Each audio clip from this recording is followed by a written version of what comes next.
Walking your dog can be a great way for you and your pet to stay in shape, but walking your dog during the hottest hours of the day could put them at risk. News 11's John Buffone has more on how the heat can affect a man's best friend. For dog lovers, walking your four-legged friend in the summertime can seem harmless. And while it is beneficial for pets to get exercise, owners need to be aware of the possibility of a heat stroke for overexerted dogs. A lot of times we do see some dogs, especially that are very used to going on hikes with their owners and that are just very loyal. They like working. So the labs, sometimes the shepherds, things like that, they just kind of work and keep going and going and going, and they push past some of the symptoms that they normally would show. And unfortunately, then they get themselves into a very dire situation of heat stroke.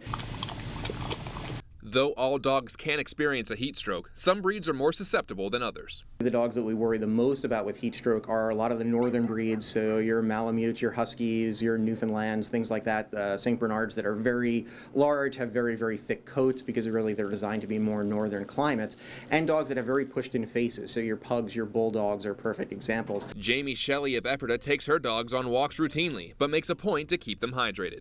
We make sure to bring an extra bottle of water, and then we just bring like a clear Tupperware container, so then as we're walking we just stop when we see that they need water and we put the bowl down, fill it with water, and let them drink for a little bit, right? Medical director of the Pet Pantry of Lancaster County, Brian Langlois, says owners should be concerned if they notice deep panting, red gums, or a body temperature over 104 degrees, which can be gauged with a simple animal thermometer.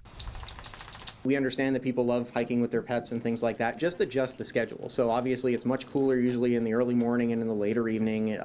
So try to make your walks and your hikes around that time. We always try to think about how hot it is for the dogs because they are covered in a lot more hair than what we are. So we don't like to go out on hikes and such when it is that hot. In Ephrata, John Buffone, News 11.